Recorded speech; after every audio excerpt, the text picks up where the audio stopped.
Hello, so recently we were gifted this set of KINGGERI roof racks for a 2021 Hyundai Tucson. And so some of the Tucsons don't come with factory roof racks. Some do. In this case, we had factory roof racks on this vehicle. These were rated for a total of 330 pounds. And compared to the aftermarket ones that we're looking at today, they share the same weight rating. So if you have them and you want to replace them with these, it's the same rating, so you're not losing anything in that respect.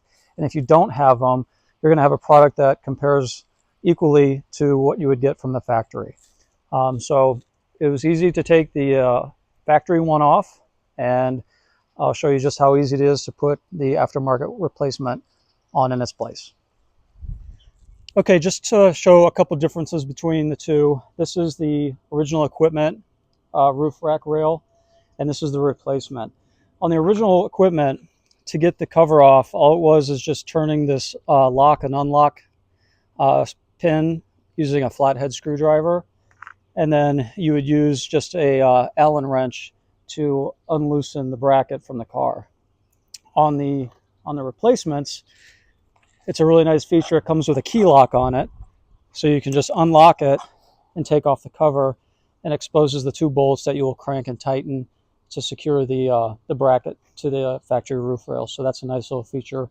It's one less piece of equipment that you need to install them.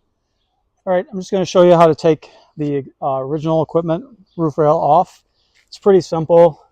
Just need a flathead screwdriver to rotate the lock a quarter turn counterclockwise, and then the cover plate comes off, exposes the Allen wrench, and I just popped another Allen wrench bit into the screwdriver, and you just adjust it by unscrewing it this way to loosen up the bracket. And once it's loose enough, you can just lift the rack right off. I already did the other side.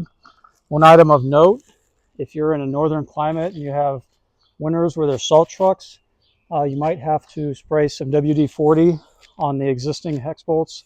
They may be a little tough to get off, but once they're off, it's fine. All right, the only pre-assembly you have to do with these is you have to just attach the brackets to the ends of the rails, which is pretty simple. They come with the stainless steel screws. Just flip it over, and the rail slides right in, and you stick the nut in the hole and tighten it down. I would recommend not tightening it down all the way, because what this does is allows us to slip a little bit to adjust for the spacing on the roof rails.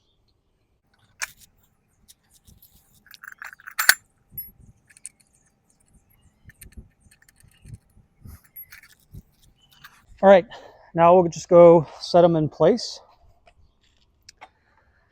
They come with a sticker on them, so you know which one to put on the front and the back. They are two different lengths, so you want to make sure you put the one that goes on the front on the front.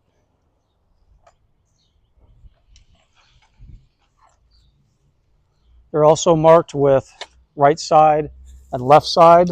Left side would be the driver's side, right side the passenger side.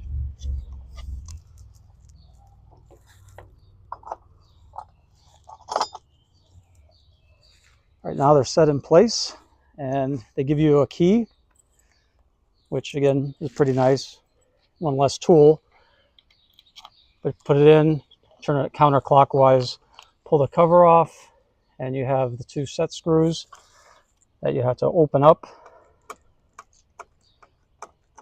to let the bracket slide over the rail.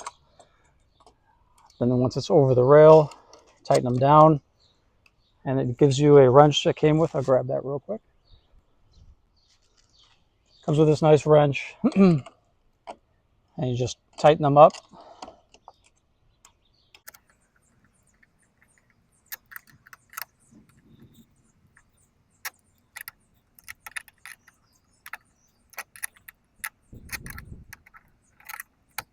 Tight, and then you go ahead and put your cover back on.